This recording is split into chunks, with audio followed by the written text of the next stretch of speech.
தென்காசி மாவட்டம் அரியநாயகிபுரத்தில் உலக தண்ணீர் தினத்தையொட்டி நடைபெற்ற கிராம சபை கூட்டத்திற்கு முறையான அறிவிப்பு இல்லாததால் குறைவான மக்களை பங்கேற்றனர். இந்த நிலையில் தாமிரபரணி குடிநீர் 10 நாட்களுக்கு ஒருமுறைதான் தங்கள் பகுதிக்கு கிடைப்பதாகவும், குறைந்த அளவில் தண்ணீர் வழங்கப்படுவதால் கோடையில் எப்படி தண்ணீர் தேவையை சமாளிப்பது என்றும் மக்கள் கிராம சபை கூட்டத்தில் ஆவேசமாக கேள்வி எழுப்பியது பரபரப்பை ஏற்படுத்தியது.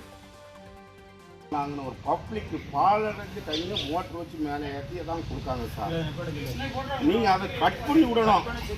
கட் பண்ணி விடல, நீங்கள் ஸ்பாட்டுக்கு வாங்க. குடி தண்ணி எல்லா மக்களும் சங்கடப்பட்டுக்கிட்டு தான் இருக்காங்க. நல்ல தண்ணி நல்ல தண்ணியாக கொடுக்க சொல்லுங்கள், உப்பு தண்ணி உப்பு தண்ணியாக கொடுக்க சொல்லுங்கள். நீங்கள் ஸ்பாட்டுக்கு வாங்க. அந்த வாட்டர் கேனை பாருங்கள், புது மோட்டர் வச்சு மேலே ஏற்றலாங்க. புது மோட்டர் மாட்டினதுக்காக ஒரு நாள் ஏற்றணும். எப்பவும் அந்த தண்ணி தான் வருது சார். இன்னொரு கிணறு இருக்குது சார், பாதுகாக்கிறது, அதாவது மேலே மூடியே கிடையாது. நாயை இட்டு போட்டாலும் அப்படி தான் அந்த தண்ணி தான் வருது.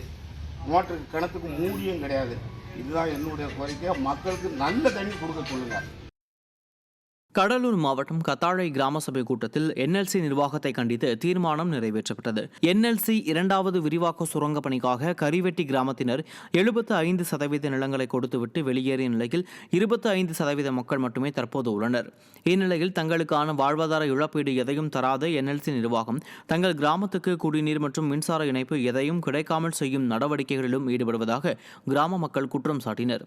இதனால் தங்களை கருணை கொலை செய்துவிட்டு எங்கள் இடத்தை பெற்றுக் கொள்ளுங்கள் என கரிவெட்டி கிராமத்தினர் கத்தாழை ஊராட்சி கிராம சபை கூட்டத்தில் கோரிக்கை வைத்தது பரபரப்பை ஏற்படுத்தியது.